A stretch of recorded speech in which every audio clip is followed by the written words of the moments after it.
Okay, I am live. Yep.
Alright, just shared it around.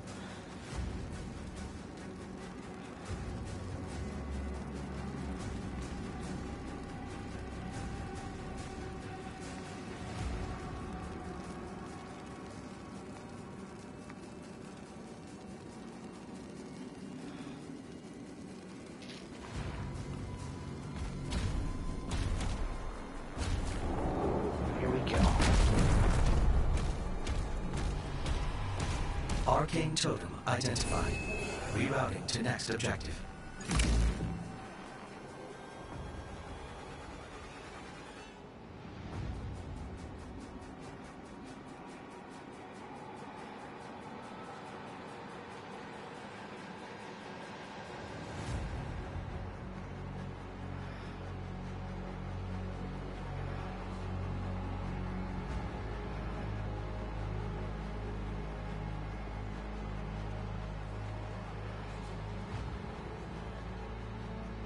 Alright.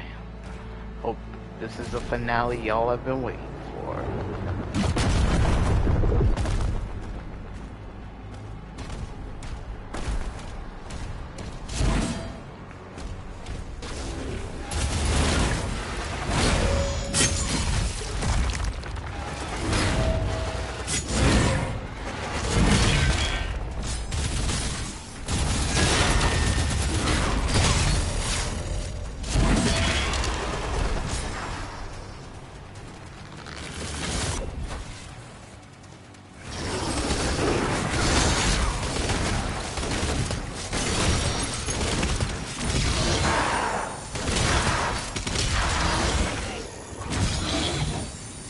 What's good, Tunes? What's good? What's good?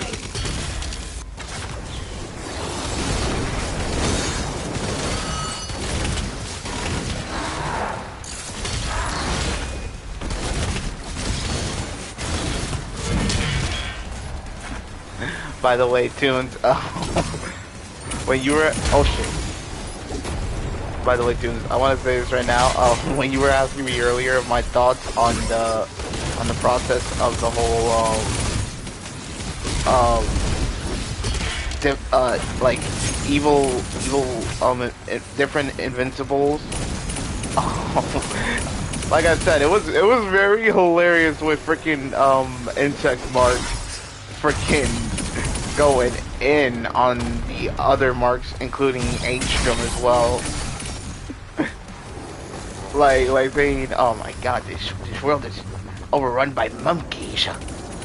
Not to mention the title sequence too, like especially the part where it cuts off from him almost dropping, it cuts off from him almost saying nigga. Like, I really love that. I'm not lying. I was genuinely laughing to it, like, from reading it, and then every time the title card kept playing, whenever he kept saying his name. But nah, you're doing, like, totally good. You're really killing it, man. Don't try to think that, oh, what you're doing is very offensive and stuff. Nah, what you're doing is very hilarious. If people find it racist, it's a good thing that I'm voicing it with you. They don't know true cinema when they see true cinema.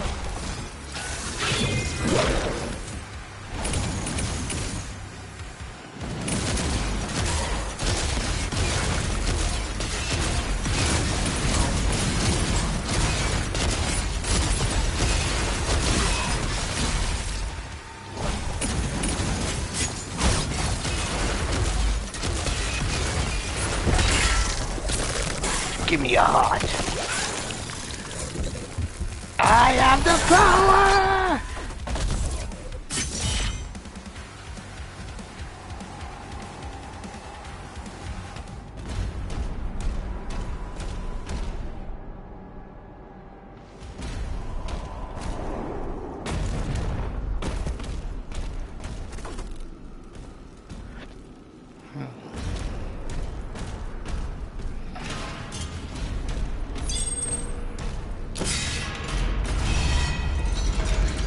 You'll find no globules here, ordered Medicaid. The bugs suck all the blood and bones right to the butthole, making death shameless. Oh yeah, FYI, if y'all missed it, I played A Quiet Place, The Road Ahead. And let me say this, will I come back to playing it? Maybe. I'll give it a maybe, but, like, I'm gonna say this right now to anybody who dares to play that game, I wish y'all luck, cause if you enable, microphone caliber, it will literally detect your mic whenever you're talking, meaning that you actually have to remain quiet, just like in the movie, while you're playing the game.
By the way, I can't get this one thought out of my head, and that thought is, what if not the Brave, by the way, no comma, not the Brave meets Borka,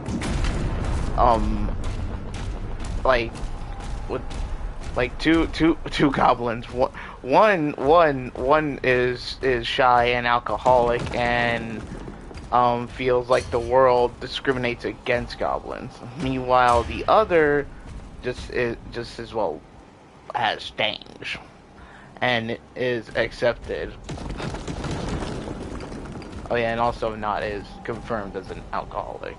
And one more thing, I want to point this out, despite the show joking that that keeps saying that she's a child, no, Not is not a child. She is a grown-ass woman. According to some, like, dialogue from the show and the creator of her character, she is a mom who lost her family. They would probably get wasted on beer, yeah. Yeah, because if Not does not have any alcohol inside of her, she'll kind of like slowly get twitchy.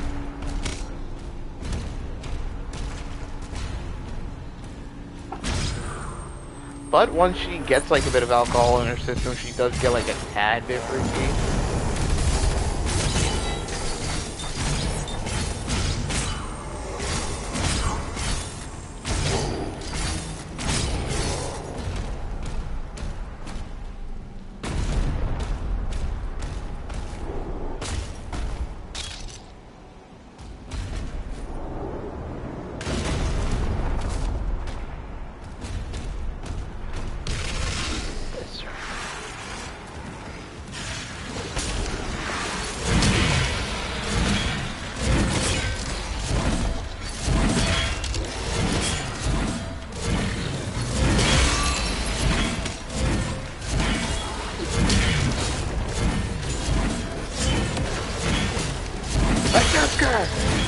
Rage!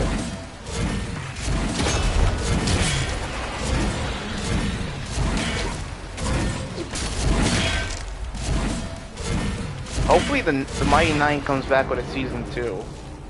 That's all I gotta say. Cause first season, absolutely killed it. Absolutely.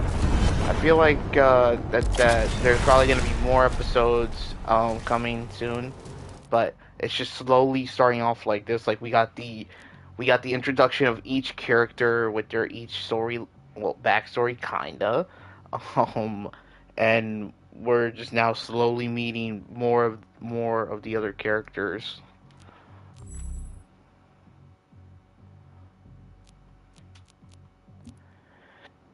But I'm gonna say this right now: Critical Role literally knows how to kill it with making shows extremely based off of their fucking D&D campaigns, and to me, I feel like D&D is overlooked for it. Because if you do a D&D campaign, what's gonna happen? It's gonna turn out to be a show. And heck, it's not just with their campaigns. I mean, let's not forget they were also in collaborations behind Dispatch. Remember that, y'all? Remember that? Remember Dispatch? Huh? Y'all haven't forgotten about that game.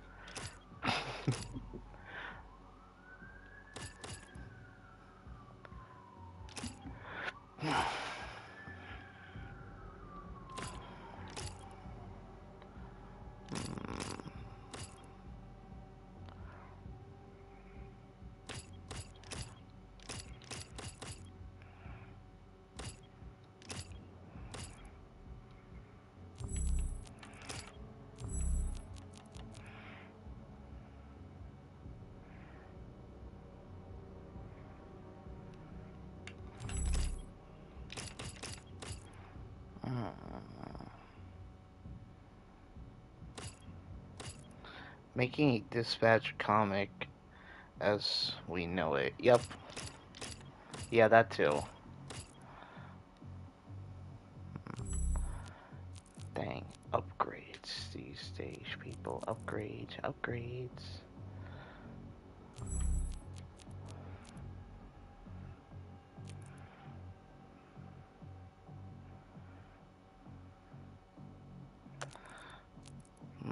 I mean, I like this club, but maybe it's time to switch back completely to this.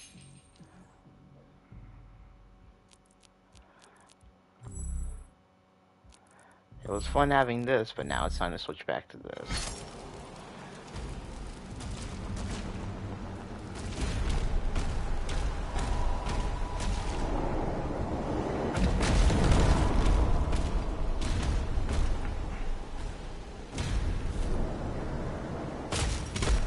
Ooh, made it. By the way, I'm gonna say this right now. Jester is like the most freakiest character in the show. And why do I say freaky? Is because literally her own mom is a freaking, well, she's an exotic dancer for, Thy Royal Majesty, but she doesn't enjoy doing it that much. And by doing it that much, I mean like, you know, like working as a pleaser for the king. I mean, clearly depicted in the show itself. But, yeah.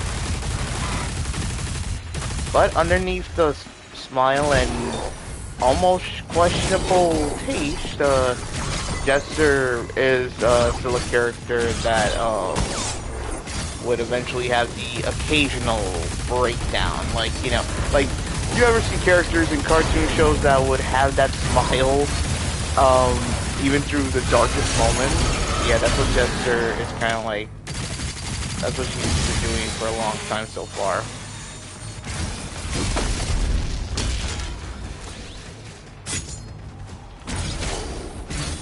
But I feel like, but you know, with her hanging around with Ford, by the way, not like Jet Ford or Ford Focus. What's good, Devontae? What's good?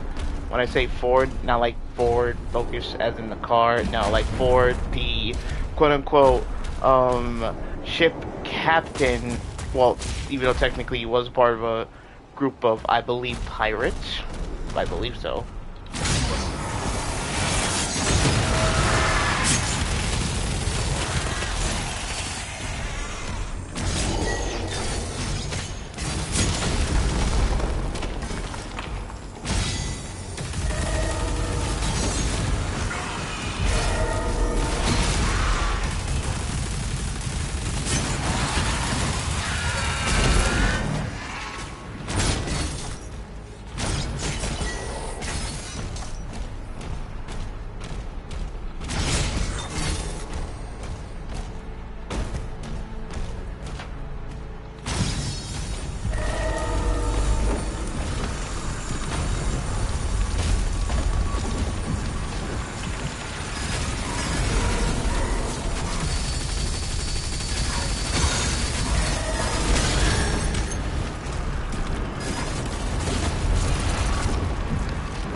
Got it. Give me the crystal.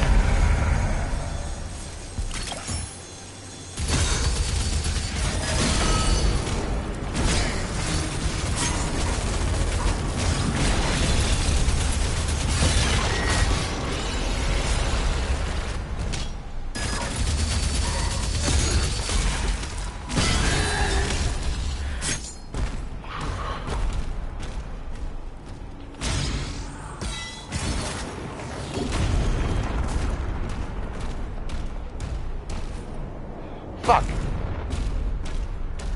Damn.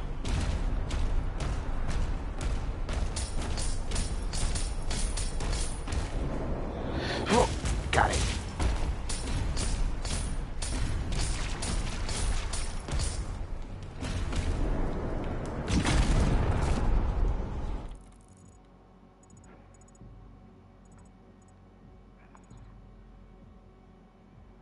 Huh.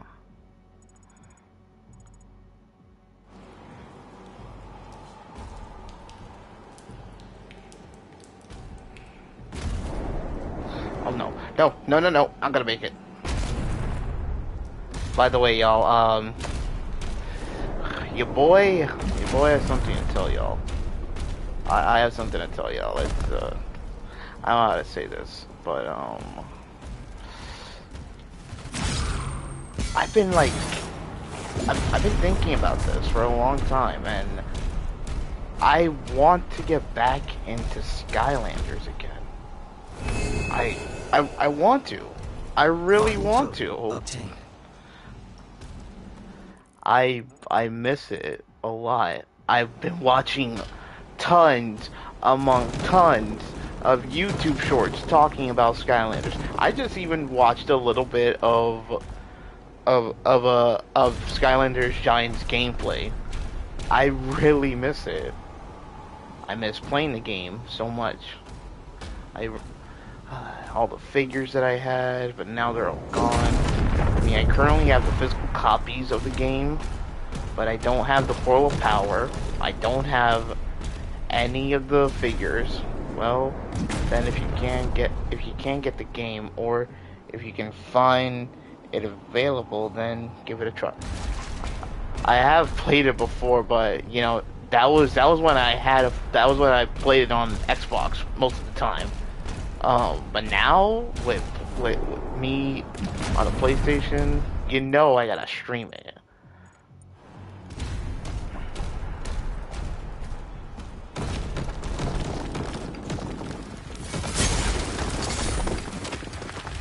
There ain't no ifs, ands, or buts about it.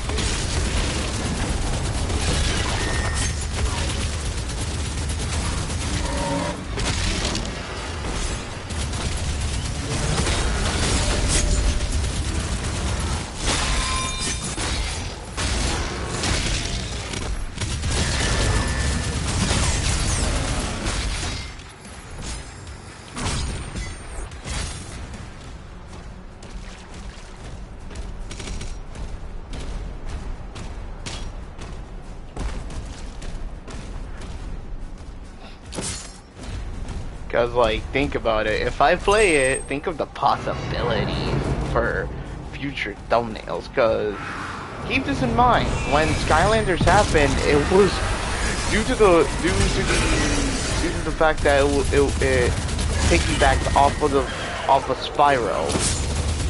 Keep that in mind. It piggybacked off of the success of Spyro. And when it first launched, the first title of the game was Spyro's Adventures,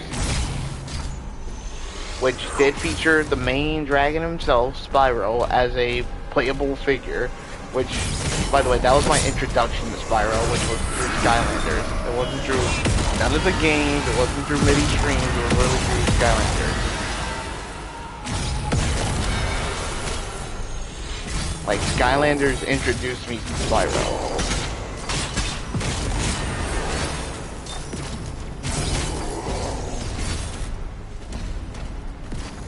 And after seeing it, like... Oh shit.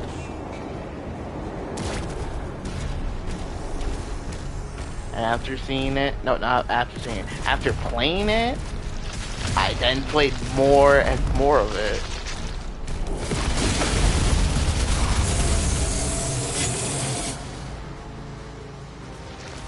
Like, let me point this out for example. My favorite Skylander of all time was Trigger Happy. Trigger Happy was my go-to character. Mainly due to the fact that every time when you heard his line, "No gold, no glory," he was like a fucking crazy character.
I am wiping through every demon.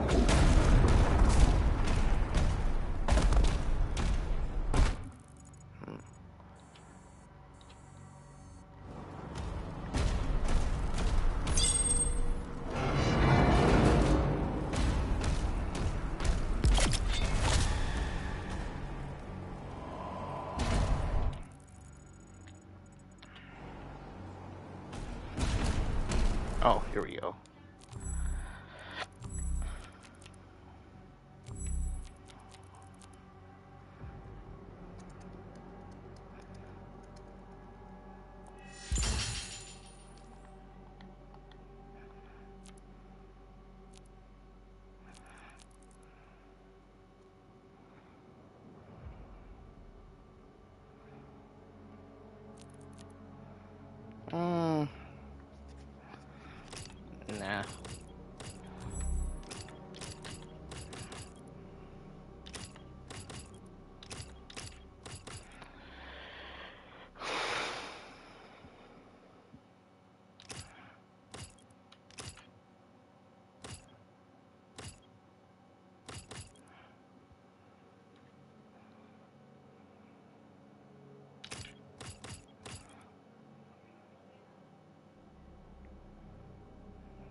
Fuck it.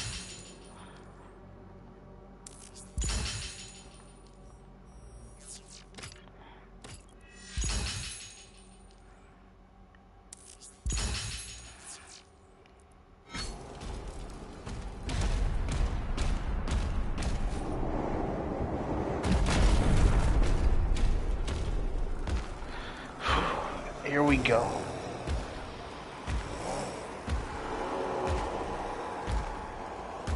Can the Slayer escape through hell?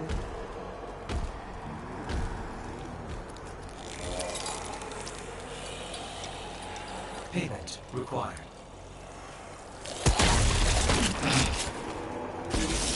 Of course, his payment is really a bullet to the head.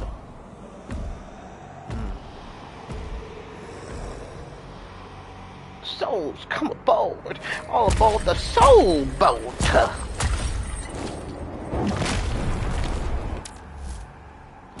Shut your ass up, Joseph. These motherfuckers messed up on Soul Train. On Soul Train!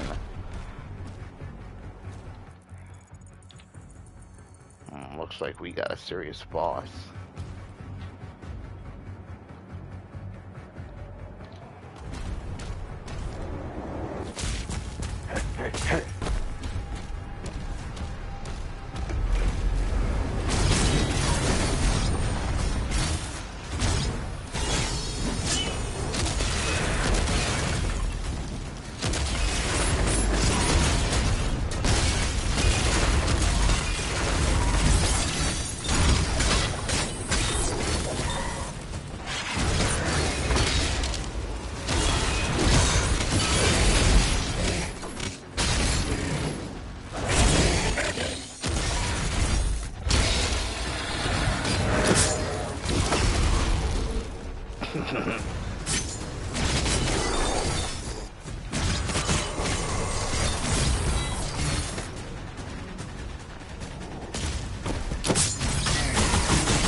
Ooh.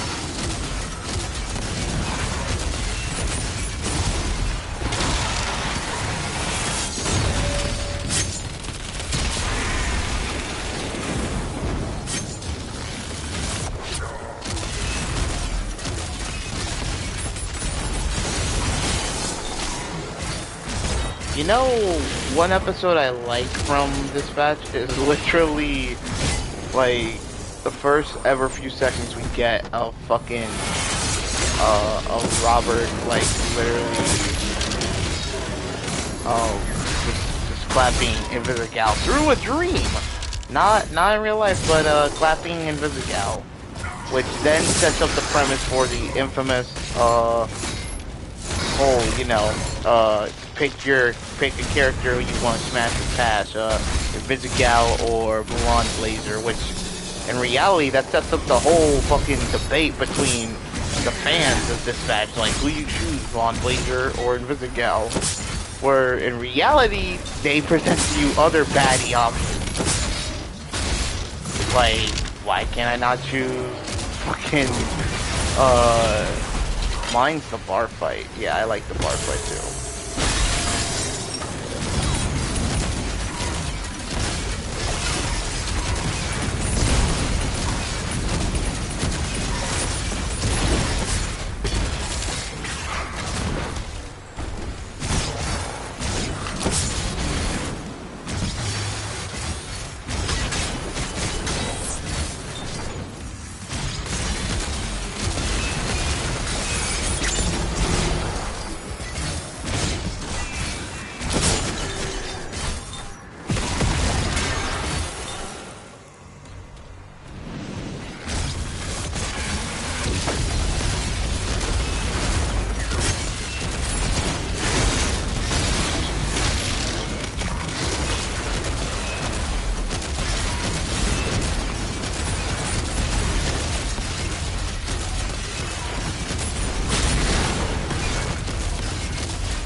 got him!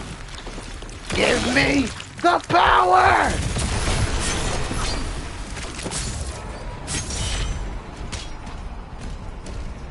Awful battle.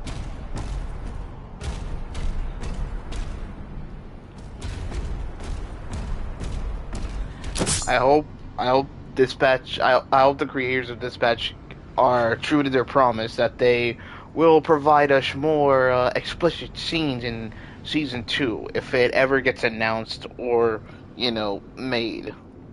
Because keep this in mind, we had PlayStation State of Play, and there was a lot of games that were announced and some games that are getting remastered trilogies. Not to mention another trailer installment for Resident Evil 9. Also, I want to point out that I did see Dashy playing Reanimal, which I know that's from the creators of Little Nightmares, and after seeing him play it, it got me thinking like, like, this is literally basically Little Nightmares, but with a different name. Like, it's got the same premise.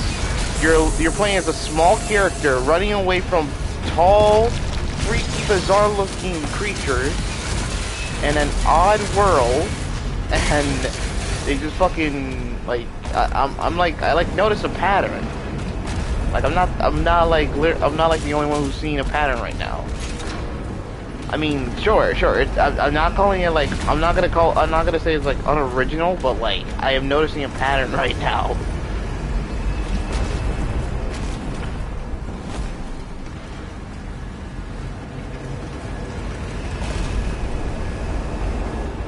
Fuck!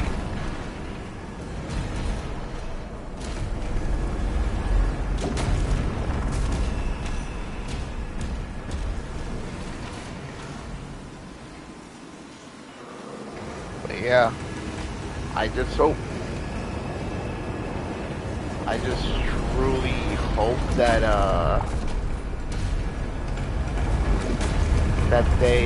that the next game that comes from the creators of Little Nightmares, I just hope that they're much more creative with it instead of just going for the classical you're playing as a small character trying to run away and hide from big freaky looking characters in a post-apocalyptic world. Like, I hope they change that premise up, because it is so questioning yet confusing.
This that fucking big dude?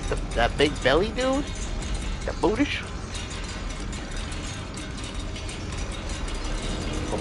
Do I have a tea? We got the Munster, the Gouda, the Brie. You have any stinky cheese? You niggas cops? This is the most bizarre design ever for the Doomslayer. Like, bro is reanimated as a fucking zombie. Literally giving off Primal Season 3 vibes. Which, by the way, now it totally makes sense. Wait, hold on, let me pause it. It's now funny to know that that Spear has reunited with Fang and Mira and Fang's new babies, which now completely, which now comes full circle of like, sure, Mira is pregnant with Spear's kid, but is Spear gonna be around to fully see Mira give birth to Spear's kid? Because keep this in mind, in the first season, during Bro's dying breath, Mira was able, he was able to clap Mira's cheeks one last time, his dying last bit of breath. But yet, in the next few minutes, the next scene, it shows Spear's grown daughter riding backside on one of Fang's kids while Mira has fully regrown her fro. So probably this is gonna show Spear dying a second time, cause there ain't no point in coming back. And I ain't talking about coming back as in being resurrected. No, I'm talking about coming back as in, like, he's gonna die again as a zombie. My voice is cracked. Where the hell am I?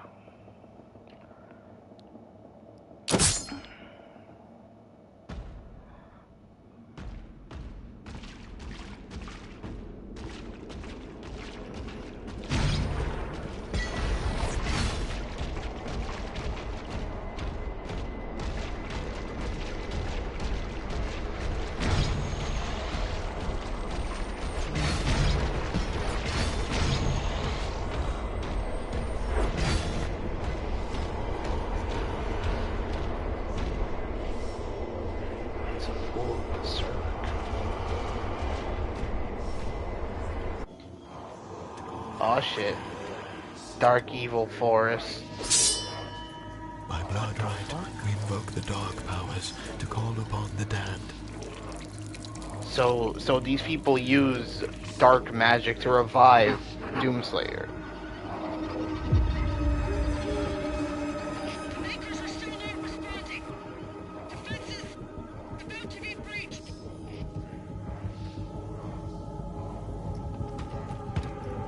I'm going back.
I remember the Looney Tunes show version of Lola Bunny.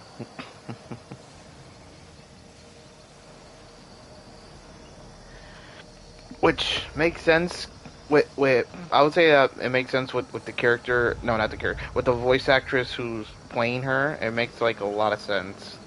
Um, of how she's portraying Lola Bunny makes it much more hilarious.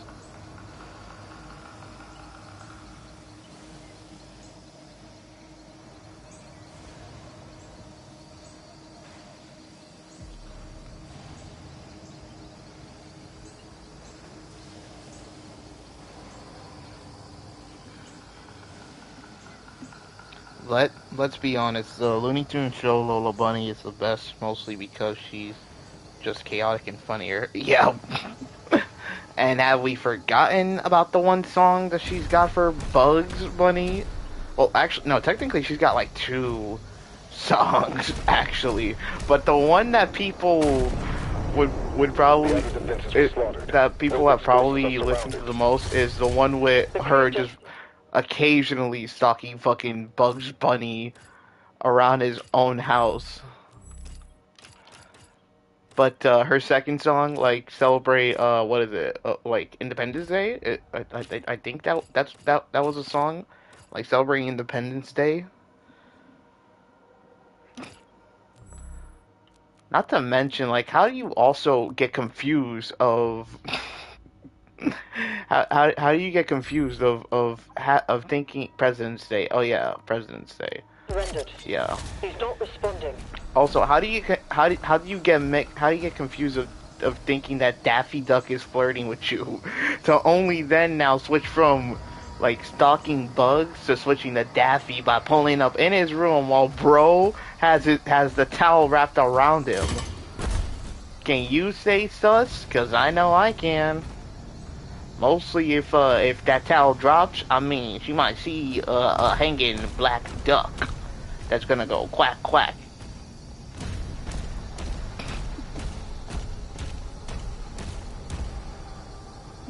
But yeah. Oh shit, it was a crime the show only lasted 2 seasons and a movie. It had a wait, it had a movie? Wait, did it have a movie? I didn't know. Wait. Hold on. What? Wait. What was the movie called for the Looney Tunes show? What was it called? I want to know. Like, is it the Looney Tunes Back in Action? No. That's the live. That's like the. Yeah, I considered Rabbit on the Run the Looney Tunes show movie. Oh, okay.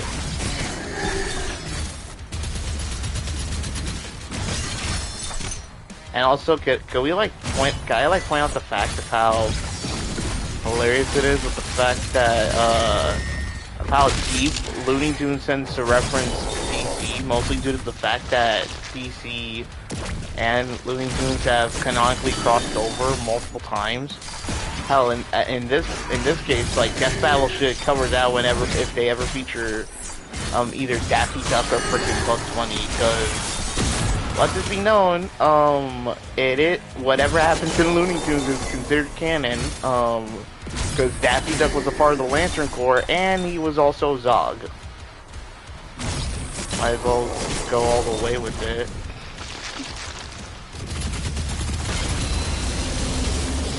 And oh yeah, Bugs Bunny is confirmed to be Superman.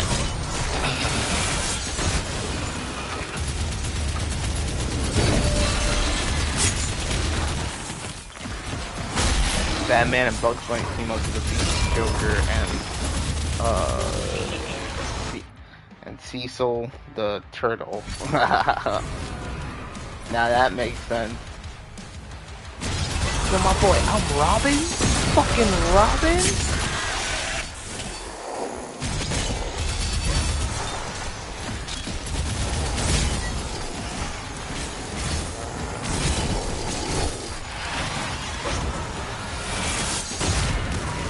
Alright, so Doomslayer does get revived, but he doesn't come back as a zombie. He comes back as himself.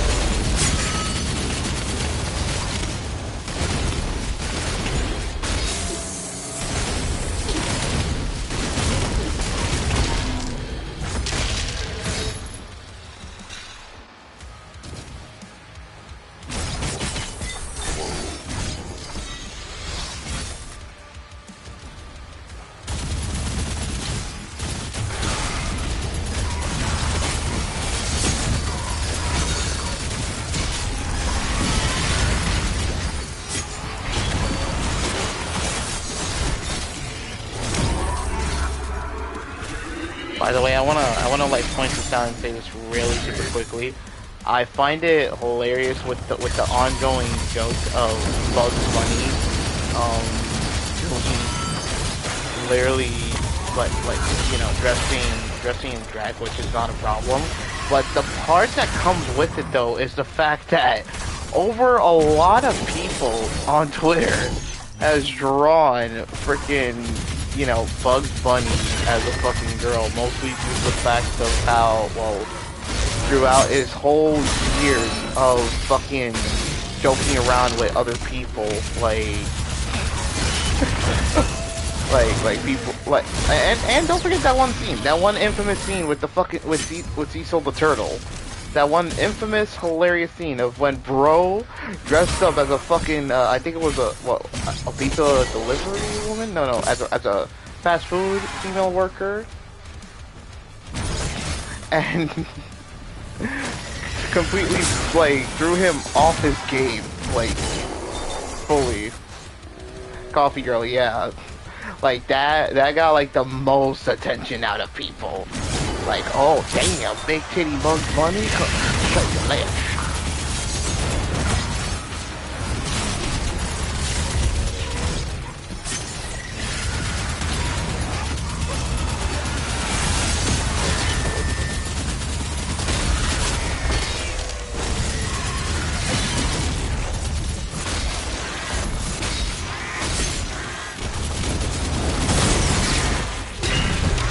Give me your heart. Now I have the power!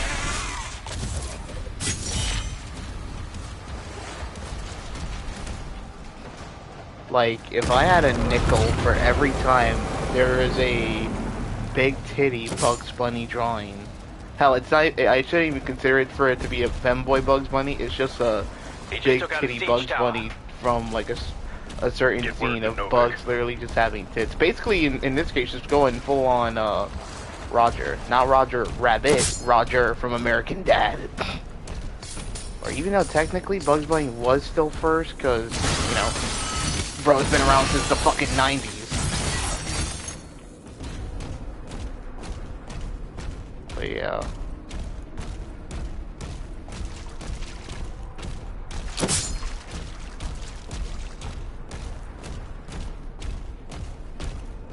But then again, I will say this. Oh.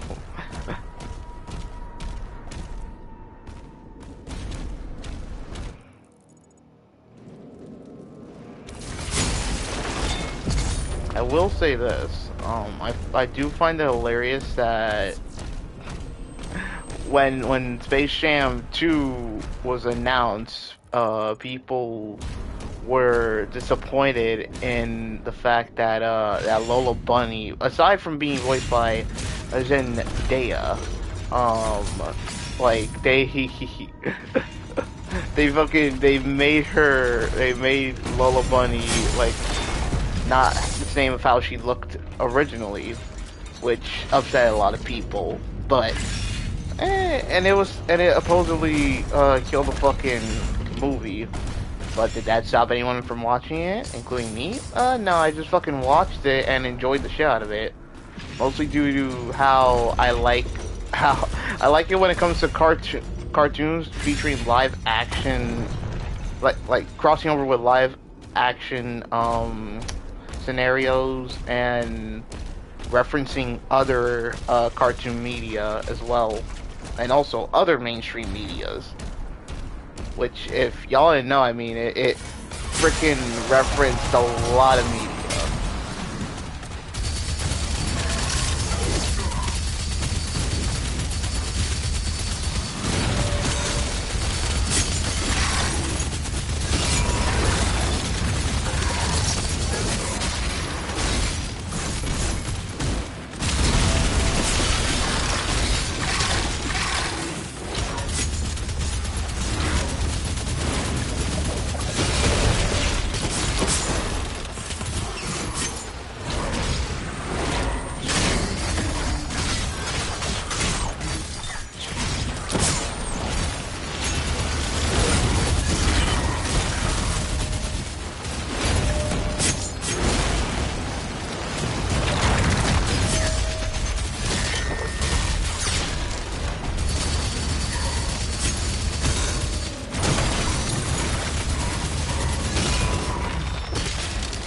By the way, while on the subject of Looney Tunes, I forgot this one.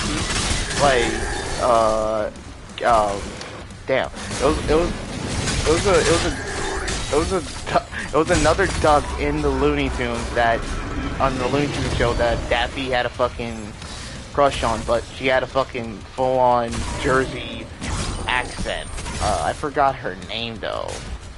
But she was like a full-on blonde duck, clearly. Like, fully blonde. And she loved Daffy no matter what he did or do.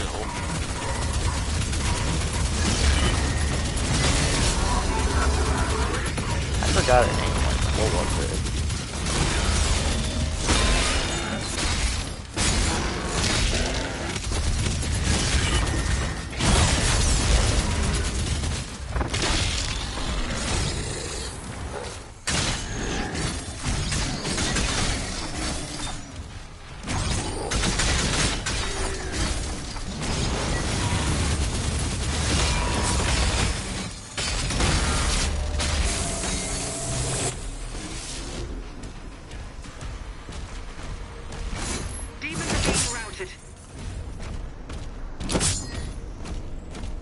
I gotta look it up.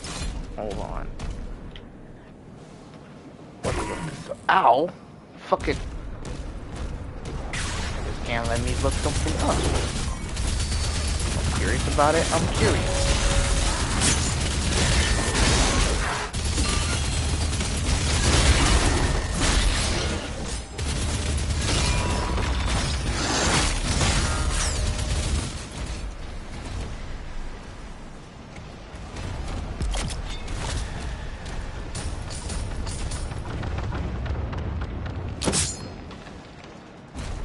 Okay.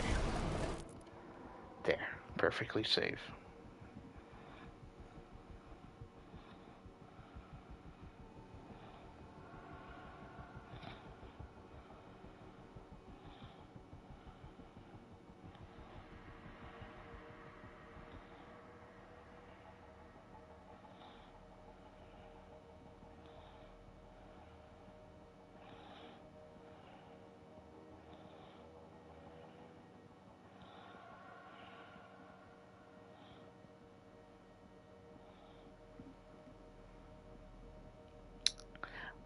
Tina Rosso? I think. Well, I'm just gonna call her Tina. Fucking Tina was Daffy's girlfriend.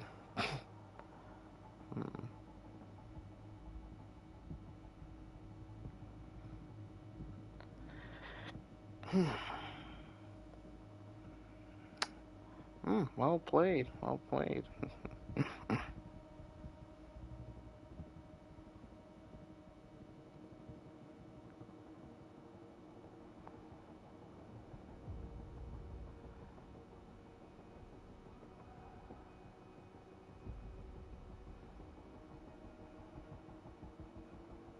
Oh, she has over 236 drawings?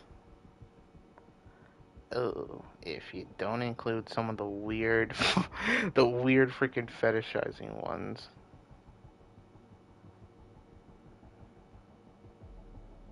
Hmm.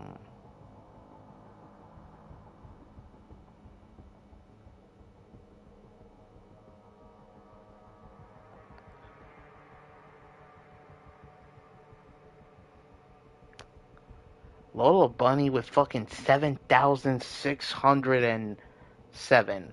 And no, I didn't say 6-7. No, it literally says it right here 7,607 because there's a zero. But goddamn, big props. Daffy landed a baddie. Daffy Duck hit the home run on that shit.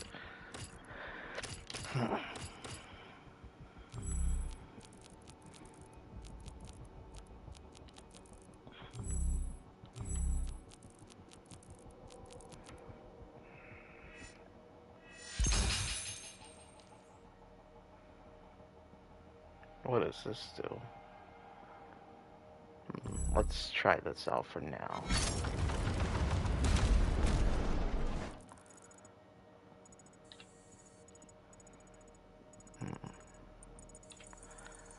God damn.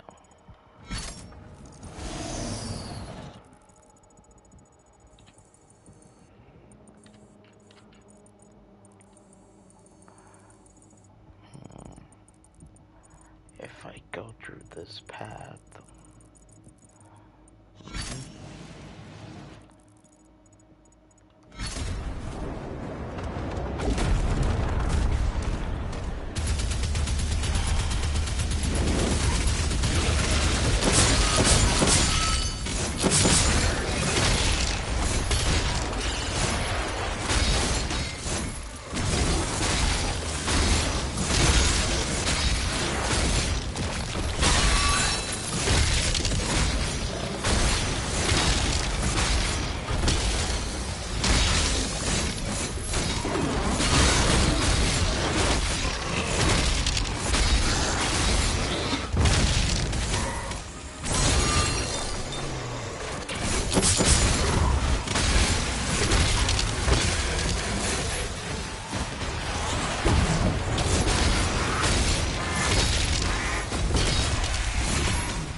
Source of revealing light!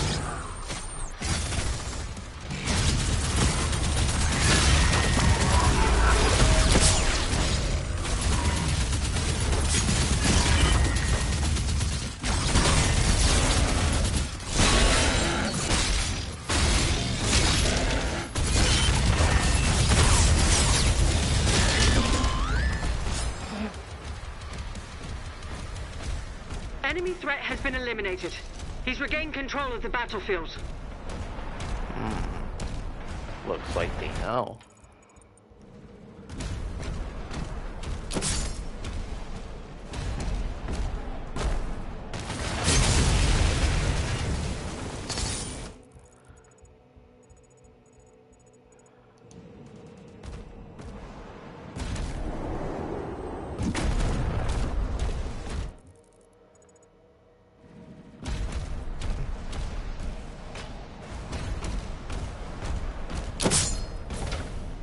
I need a blue key. Damn.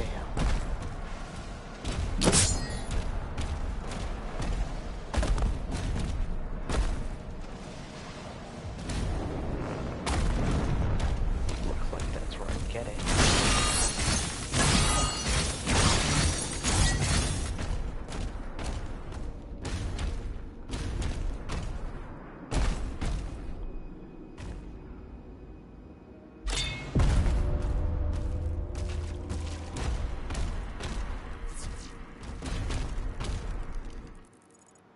Dude, they seriously want me to jump in the water?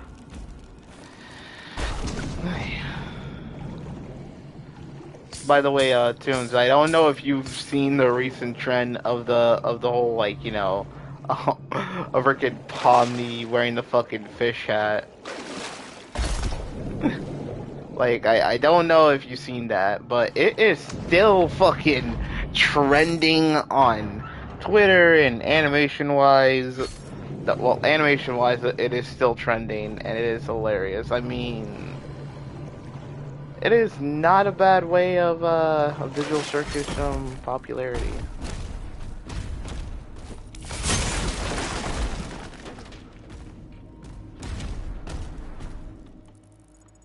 Just as long as I'm not the fish.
fuck did that lever open up though?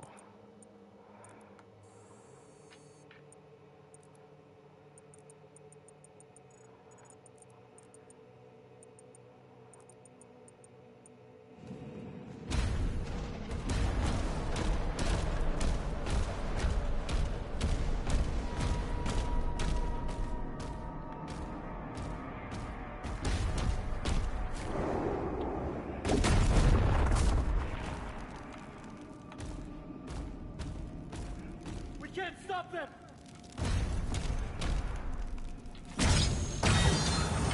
I had a fucking feeling.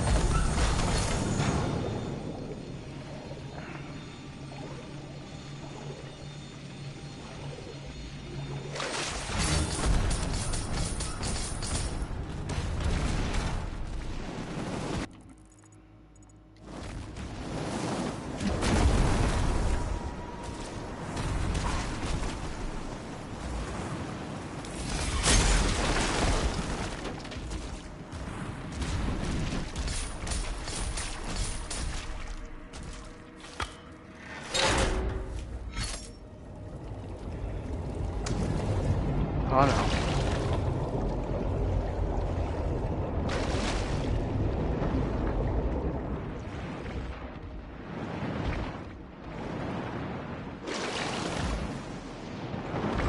Ouch.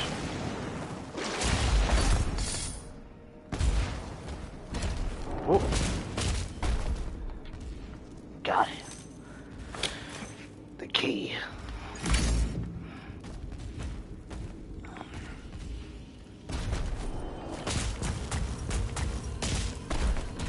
By the way, I want to ask y'all this, like, do y'all think the Cleveland show should have deserved a better season?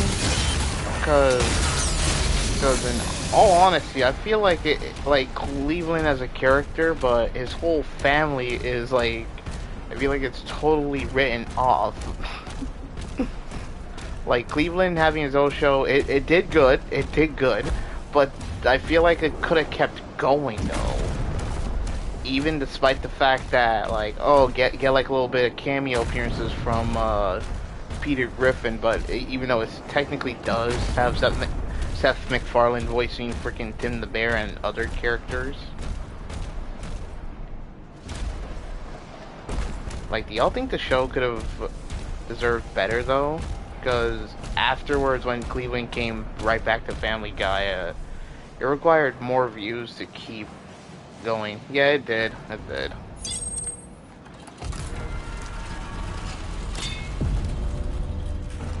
And after it ended, after that show completely ended, I mean, I would say it also kind of like canceled out like Cleveland's family. I mean, sure, Cleveland does get featured more now in Family Guy episodes, but what about his family?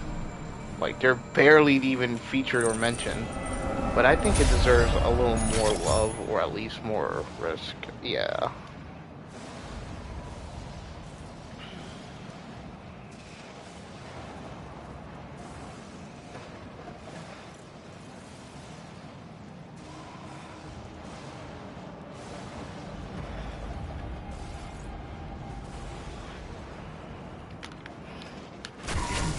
Ouch.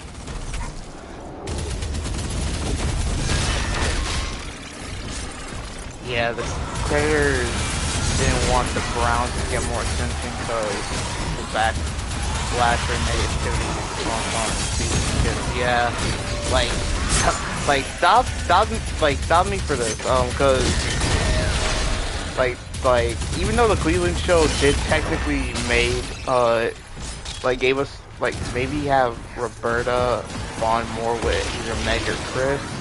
Or have Rollo be fucking hanging out with Stewie, not just like the conversational hangout, but like hang out, like put him in the next Brian and Stewie adventure.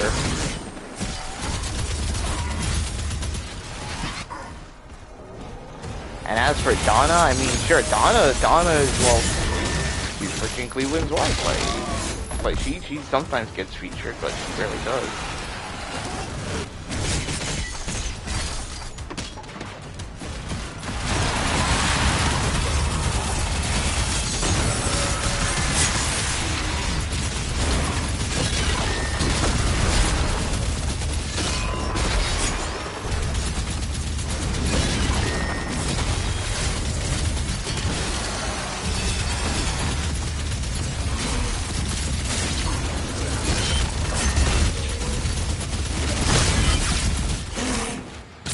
Give me the heart.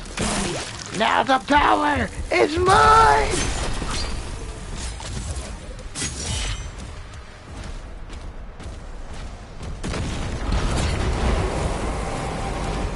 Right, bro. Second tower is down. Alright. But yeah. But yeah, like with that, instead of just fucking having like either of Cleveland's kids just randomly appearing like in the background of some episodes, and giving them no lines, it would make it good. But no, not good. It'll make it bad because.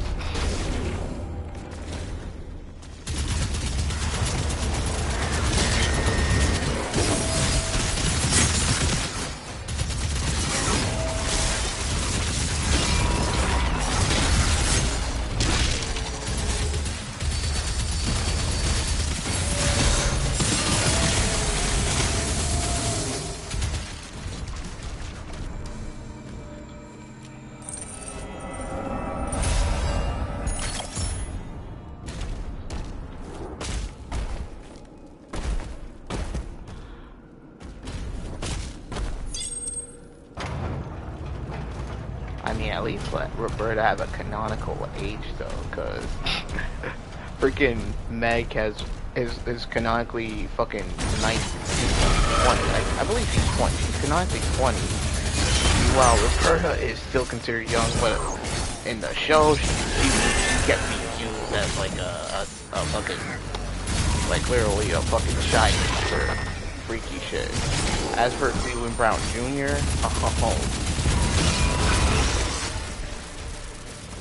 he's old enough to be in college. Yeah, even though there was that one episode, but still.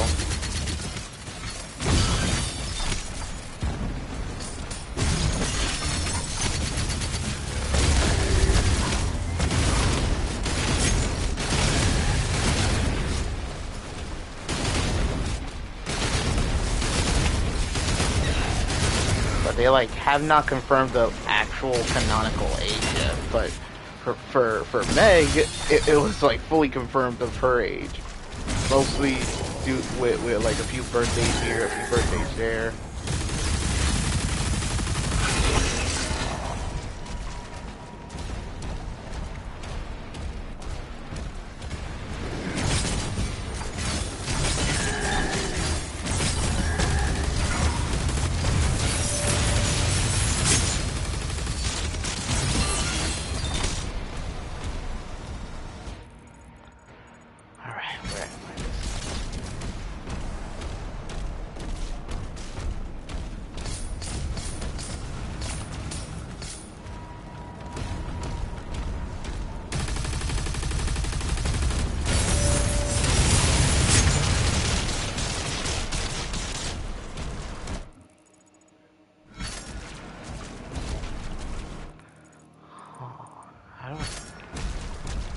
How do I get through there? Is it an underground facility?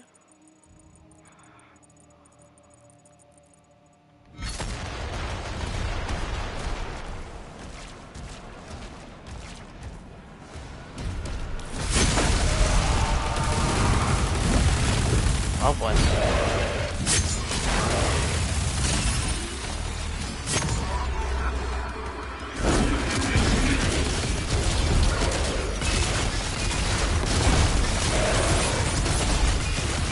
Like, I mean, America's dad could, like, have Haley be, like, very fucking freaky on camera, and the same thing with Francine and all these other characters that they barely would feature. Like, at least let Cleveland, like, 2 kids who are literally freaking high school have like, a confirmed canonical age now, which is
How do I get under there?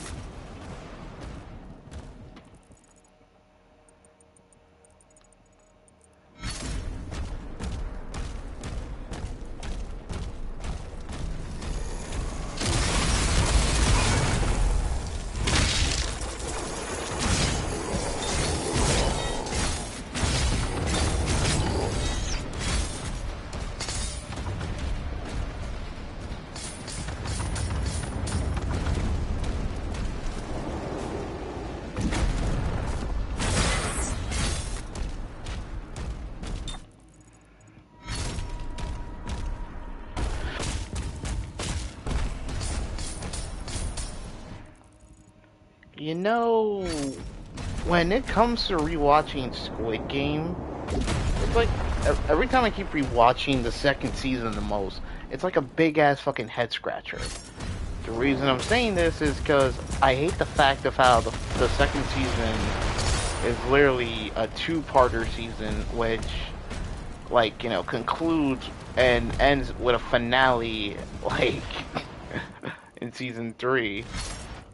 Like that's what keeps like making me scratch on my head, because what they could have done is literally put everything that was happening in season 2 and put it there, and then maybe possibly have Gi-hun die, and then after freaking Young Il, or the front man, whichever name he goes by now, goes to California to deliver all the money that Gi-hun has saved from the first game that he won, and delivers it to his daughter. And then the front man sees that in America they're doing their own version of the games, and then that leads to season 3. But instead we got, you know, the cliffhanger like ending to season 2 with freaking Jung Bae being the character who gets killed off, and literally like halts at, not halts, but like stops the whole momentum of Gi-hun now having all the courage to freaking keep going in a sense of way.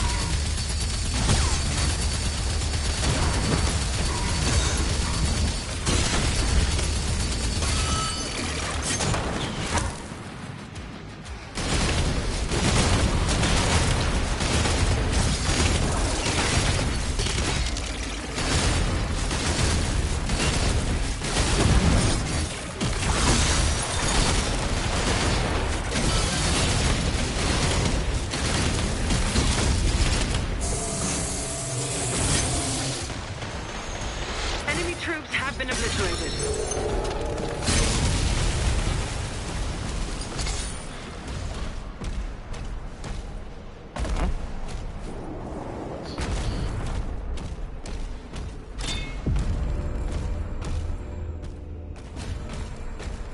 Two more statues to destroy.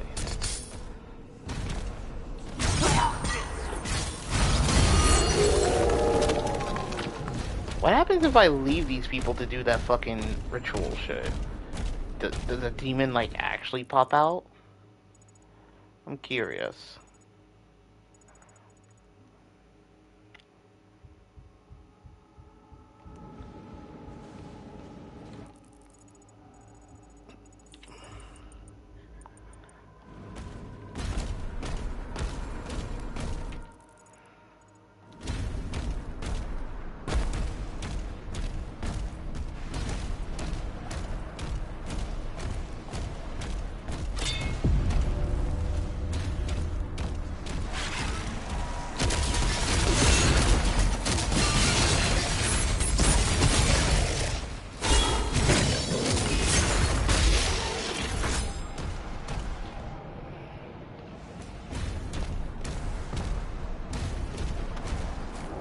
by the way, I have like asked this to a lot of people, but now I'm gonna ask y'all this.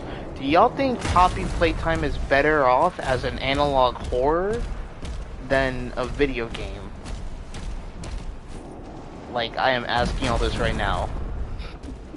Cause literally, every time I be seeing Mob Entertainment do a, like, sort of an ARG post, which is what they do for, you know, their fans to get a new look at the next chapter, teasers, or stuff, or clues. They do these analog style videos, and it feels like that gets more, like that's like put with a lot of effort into it than the chapters itself. So that's like got me thinking, should it be better off as an analog horror than a video game? I mean, I guess it would make interesting movie or analog movie, no, anthology movie. Yeah. Because, like, stop and think, I mean, they literally feature actual live actors and real people and real animation. And not some fucking AI bullshit at all. Oh yeah, and by the way, the creator of the Owl House is now officially releasing Owl House novel called The Long Live King, which I'm guessing is gonna follow up on the whole cast from the Owl House and tell us what is going on with some of their lives now. And by the way, the creator fucking got loaded guns and took some shots at Duolingo. Why do I say this? Cause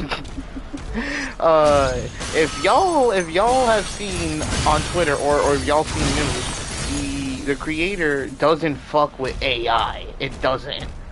It doesn't like AI. It doesn't like the fact of how Disney basically has been using AI for a long time and has supporting it, and literally took shots at Duolingo after the full-on fucking when they announced their graphic novel was coming out soon, and I'm guessing Duolingo wanted to make an offer, and so the creator was like, oh yeah.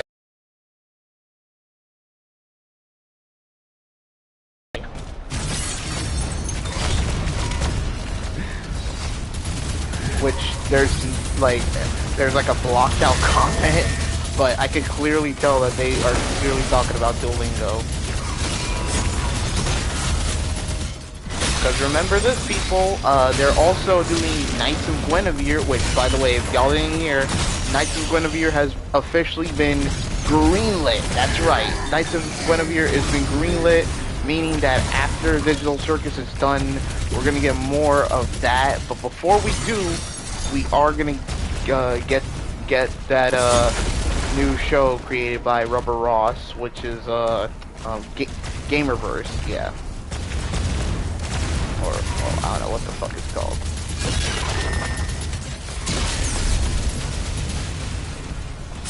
But after Digital Circus is done, we're gonna get more Knights of Guinevere. And from the looks of the greenlit trailer, it's gonna be extra fucking bloody, bro. Like, full on legit bloody. But there was more to it than the announcement of being greenlit. Because now officially dropped on the Knights of Guinevere merchandise web shop. They are now dropping an official concept book with all designs of every character featured in the first pilot episode of Knights of Guinevere, which this was according to the video, which is 100% made by humans, meaning that they are really taking jabs at fucking Disney for supporting AI. Like, I would totally give props to these people. I totally would. Because, like, with what they're doing, the whole writers and creators of the Owl House, they know what they're doing. Like, fucking hit that shovel, buried Disney down to the fucking ground where it should be. Remind them that they should have never fucking removed one of the most amazing shows ever.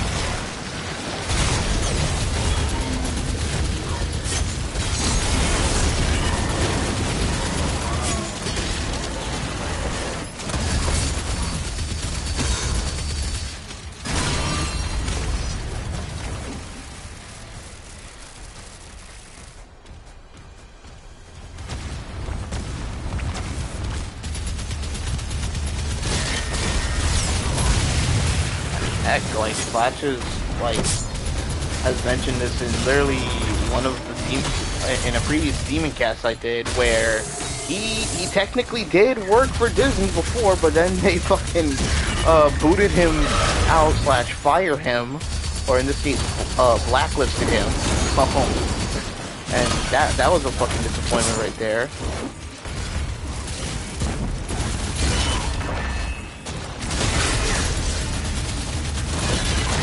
Anyways, enough about Disney and their usage of AI. Let's switch this topic up to the newest movie that has came out of Sony. What is this movie? It is, of course, GOAT, which is written by Stephen Curry. And it came out today at the time that I'm streaming this, by the way. But I haven't seen the movie yet. I'm gonna try to see it. Maybe I could try to see it on Sunday. I gotta try to convince that we should, cause it looks good. I feel like it might blow Zootopia out of the water. And it Slayer Dragon. Targets destroyed. There's one left. It's back.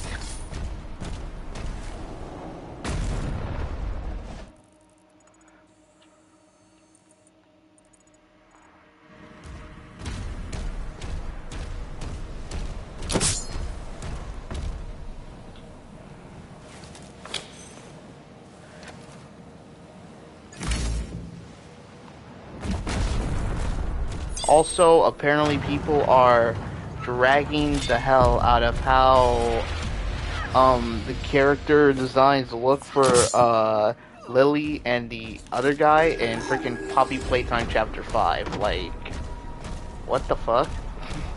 Like, these designs, they just released a gameplay trailer. Don't start to drag them or like fucking critique them on how it looks.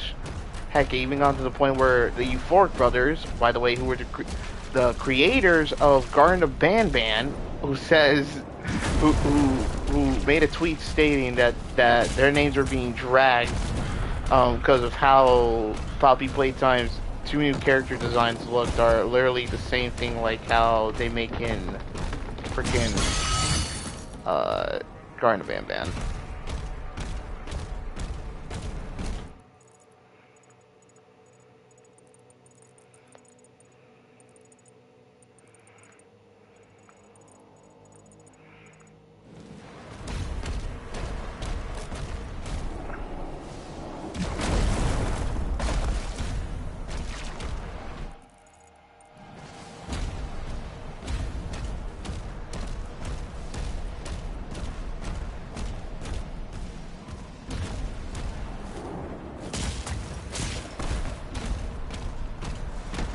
Also, I want to point this out that, according to a clip, with Helluva Boss, season 3 and I think season 4 in the works, it's confirmed that Vizzy-Pop has mentioned that there's going to be more episodes with season 3, and Luna is confirmed to have an arc with Octavia, because it's been a while since the last time Helluva Boss has focused their attention to Luna and Octavia. I mean, we only had like a few episodes focusing on them. But yeah, it's gonna focus on, you know, like probably Luna convincing Octavia that her dad is not that bad again, and that she should really give her dad a second chance. Because if y'all saw the ending of season 2, it, like, aside from the fact that, like, literally all of them whooped fucking Androphis' ass while he was in full-on, I don't, by the way, I don't even know how the fuck this shit worked. Bro is a bird, and he transforms into a fucking dragon. Like, how does that shit work? I need an explanation. Like, what is he? I thought, is he a Goetia, or is he, like, some sort of bird-dragon hybrid? But, still, I digress. Like, they have to put the focus on these two characters. Like, not literally have the whole season be centered around them, but like literally give them this arc. And, let the people finally get to know Luna and Octavia more than just from some shorts and little bits of little bits of flashbacks from the show. Because, if y'all remember, Blitz did adopt Luna, from Shelter, which she was having a shitty life there, by the way.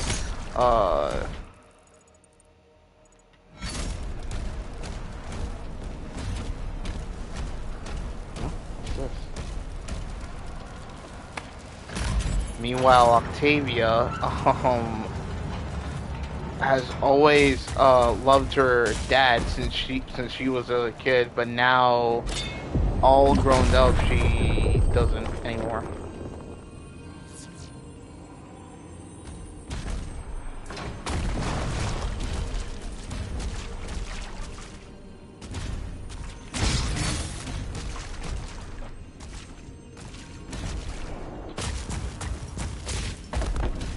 That and the fact that she knows that her parents are literally getting a freaking divorce.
Oh, now that is very questionable.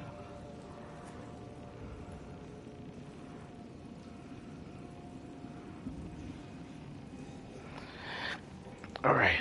So what did that open?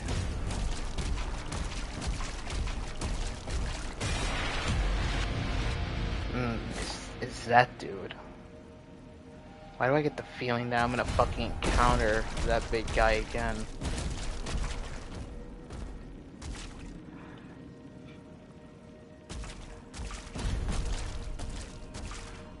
Huh? Where the fuck?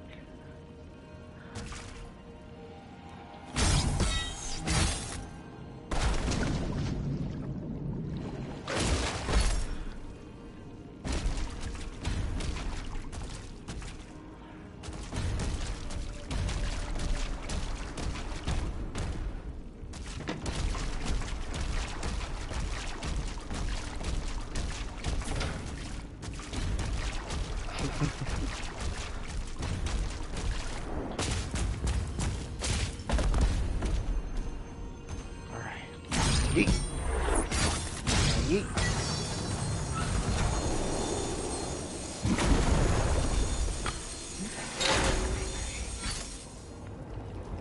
Oh fuck.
Uh-oh.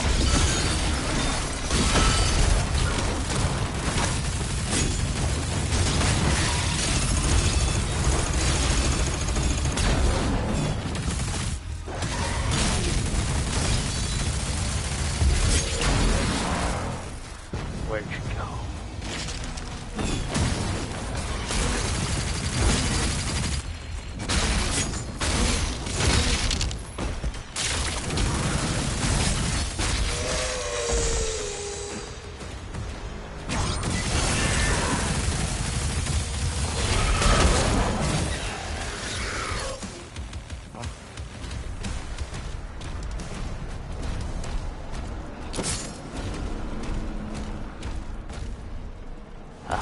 I'm not gonna lie, this Friday the 13th has been good. I just kind of wish there was like more other horror games I was able to play or purchase in the sense of the word. Because I mean, sure, I did play A Quiet Place earlier for a little bit, which was like 40 minutes.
the fuck do I get in here, though? There's gotta be some secret way. Unless... I'm all the way here. Okay, I bust through here. Yeah, alright. Yep. Go through here. Bust the right. Bust the right. Bust the right.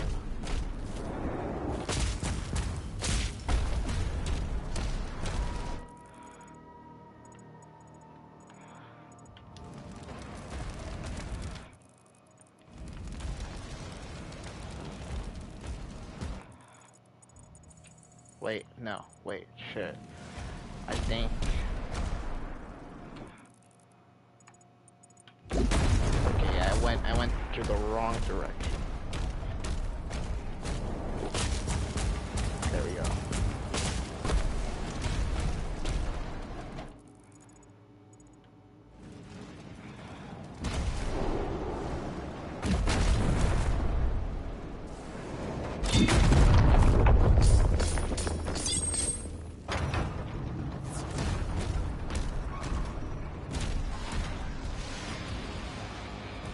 Uh-oh.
Okay.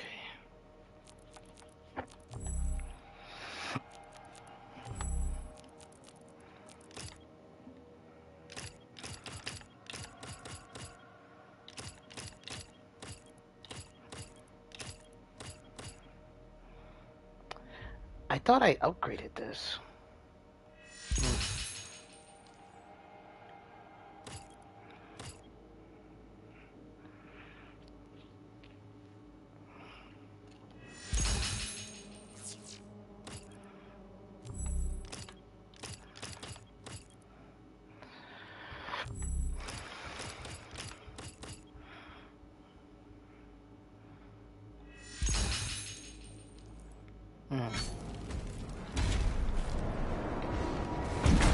Io fucking Silva.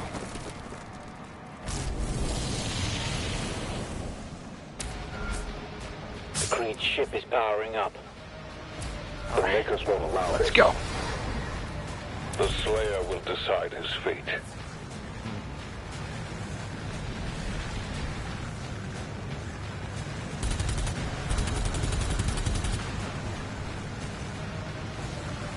I'm just gonna assume this dragon originally had wings, but it lost its wings. I can't say. I could assume possibly from a flight, since he did encounter the Slayer, but I'm guessing the Slayer was trying to tame this dragon, and it got an upgrade.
the landing.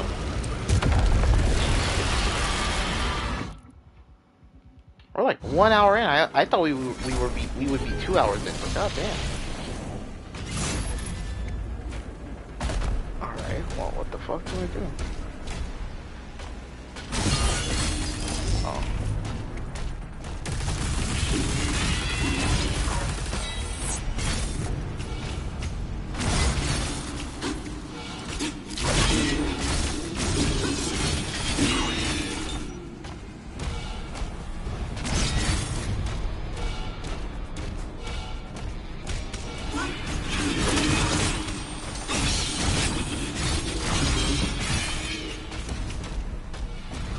It is your duty to protect your creed.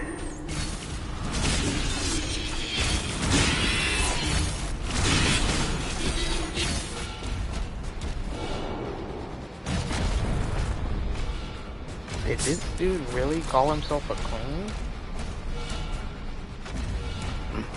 Is homeboy going like full Midoriya, like I have a thick, meaty vagina.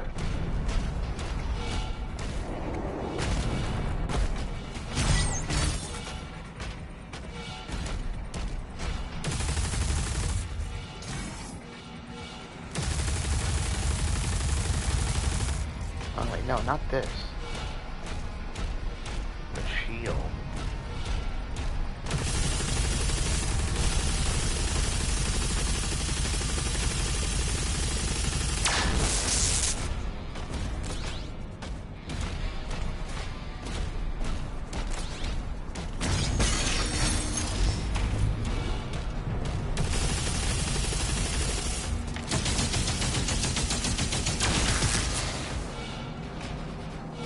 Open says. Oh, Princess Rick, please, help me. I can still be of service. oh boy. Knock, knock. Daddy's home. And back from the grave.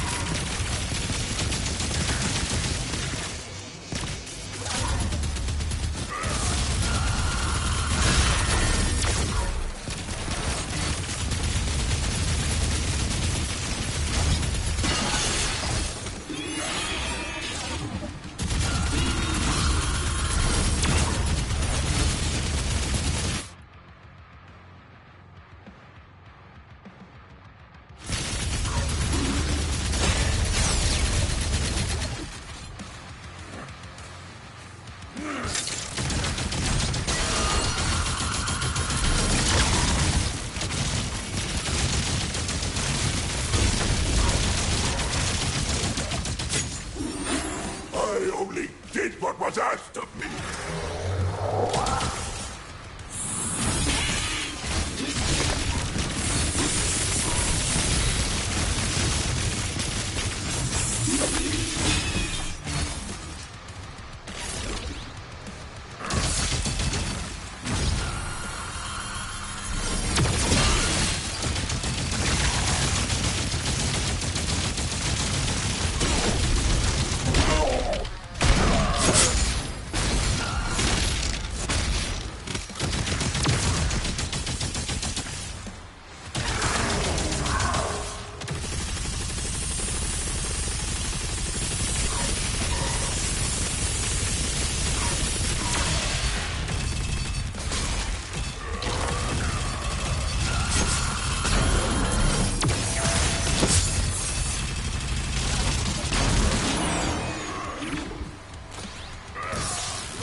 worth more to you alive than dead. I can bring you Prince Azrin.